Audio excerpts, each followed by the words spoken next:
তুরস্কে দাবানল নেভাতে ৩০ টন পানিবাহী বিমান পাঠিয়েছে ইরান। তুরস্কের দক্ষিণ পশ্চিমাঞ্চলীয় বনভূমিতে ছড়িয়ে পড়া দাবানল নেভাতে ইরান তাদের এই দমকল বিমান পাঠিয়েছে।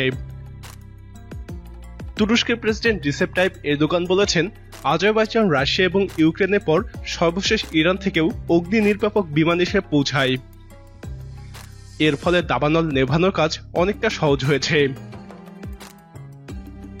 ইরান, রাশিয়া এবং ইউক্রেন তুরস্ককে সাহায্য করলেও তুরস্কের কথিত ইউরোপীয় মিত্রদের কেউ কোনো সাহায্য পাঠায়নি। এমনকি ইসরায়েলের দাবানল নেভাতে তুরস্ক সাহায্য পাঠালেও তুরস্কের এই বিপদে ইসরায়েল কোনো সাহায্য পাঠায়নি। এর আগে এরদোগান এই দাবানলের পিছনে ষড়যন্ত্র থাকার কথা বলেছিলেন। বিশ্বে এরকম দাবানল নজিরবিহীন। তবে ইরান অনেক ঝুঁকি নিয়েই তাদের একমাত্র দমকল বিমানটি পাঠিয়েছে। তুরস্কের প্রতিরক্ষা মন্ত্রণালয় ইরানের দমকল বিমানের ছবি সহ একটি টুইট বার্তা প্রকাশ করে। এই ছবিতে দেখা যাচ্ছে তুরস্কের দক্ষিণ পশ্চিমাঞ্চলীয় আকসাস নৌঘাটিতে ইরানের একটি ইলিউশন 76 বিমান অবতরণ করেছে। তুর্কি প্রতিরক্ষা মন্ত্রণালয় বলছে, ইরানের বিমানটি একসঙ্গে ৩০ টন পানি বহন করতে পারে।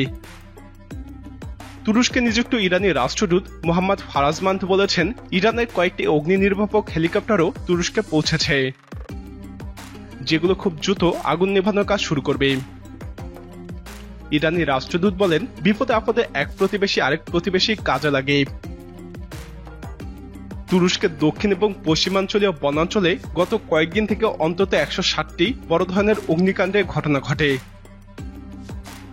এসব আগুন এরই মধ্যে বিস্তীর্ণ জঙ্গলে ছড়িয়ে পড়েছে এবং ২ অগ্নি নির্বাপক কর্মী সহ ৬ জন নিহত হয়েছে।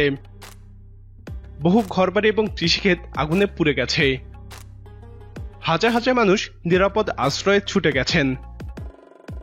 দাবানলের তীব্রতা এতই বেশি যে তুরস্কের আনাতোলিয়া এবং মার্সিন প্রদেশে তৈরি ধোঁয়া গ্রিস পর্যন্ত পৌঁছে গিয়েছে, যার দূরত্ব দাবানলের স্থান থেকে প্রায় ১৫০ কিলোমিটার। এরই মধ্যে তুরস্কের দক্ষিণাঞ্চলীয় ১৭টি প্রদেশে অন্তত ৭০টি এলাকায় আগুন ছড়িয়ে পড়েছে।